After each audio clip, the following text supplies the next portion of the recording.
हज़रत नूह अलैहिस्सलाम अल्लाह के नेक और सच्चे नबी थे।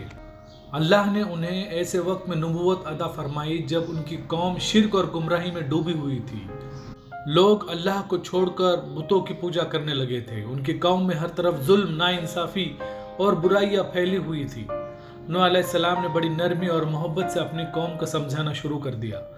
वो दिन रात लोगों को बुलाते रहे कि सिर्फ एक अल्लाह की इबादत करो, वही असली मालिक और रब है। अगर तुम उसकी फर्मा बरदारी करोगे तो वो तुम्हें जहन्नम से बचाएगा और जन्नत का रास्ता दिखाएगा।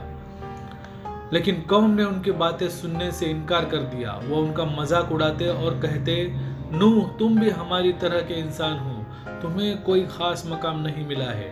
अगर अल्लाह चाहता तो वो फरिश्तों को भेजता, हमें तुम्हारी बातें नहीं माननी।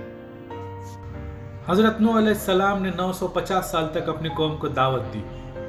दिन रात खुलेआम छुपकर हर तरीके से उन्होंने लोगों को समझाने की कोशिश की, लेकिन उनकी कौम जिद्दी हो गई और खुलेआम उनका इनकार करने लगी।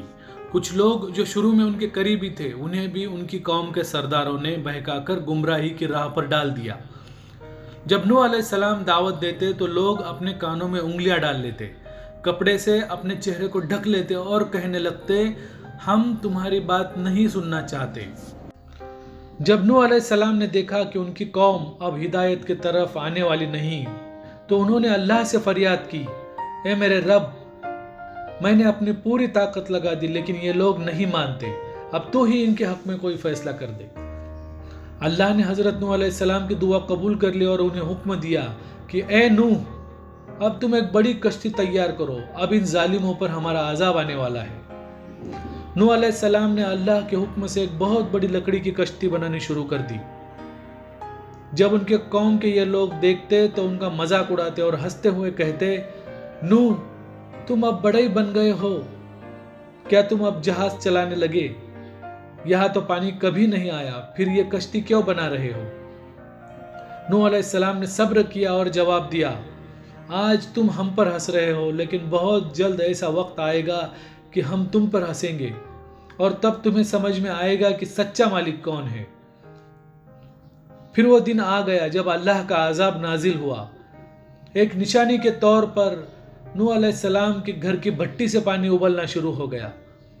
नूह अलैहिस्सलाम को अल्लाह ने हुक्म दिया, अब तुम अपने घर वालों, अपने ईमान वाले साथियों और हर जानवर के एक एक जोड़े को इस कश्ती में सवार कर लो। अचानक पानी का ऐसा तूफान आया जो पहले कभी नहीं देखा गया था। आसमान से जोरदार बारिश शुरू हो गई, जमीन से भी पानी निकलना शुरू हो गया। पूरी बस्तियां डूबने लगी, पहाड़ पानी में गर्क होने लगे। हर तरफ सिर्फ पानी ही पानी था। जो लोग अब तक नूह अलैहिस्सलाम का मजाक उड़ाते थे, अब मौत से बचने के लिए भागने लगे, लेकिन अब उनके लिए कोई बचने की जगह नहीं थी।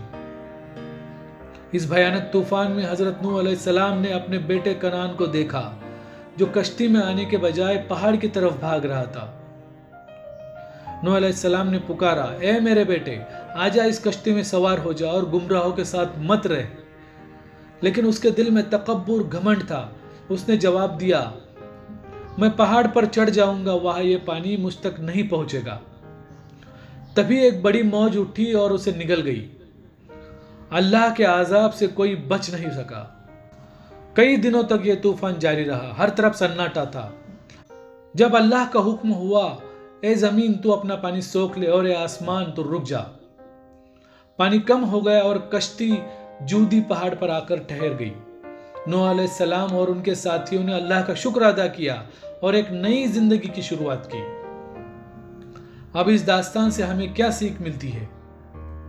अल्लाह हमेशा अपने नेक बंदों की मदद करता है। घमंड और नाफरमानी का अंजाम बहुत बुरा होता है।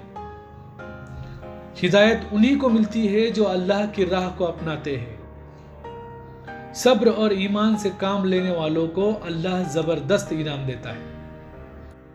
इस कुरानी किस्से ने आपको क्या सिखाया, कमेंट में जरूर बताइए। और वीडियो अच्छा लगा हो तो लाइक करें, शेयर करना ना भूलें और अपने चैनल को सब्सक्राइब जरूर करें। शुक्रिया।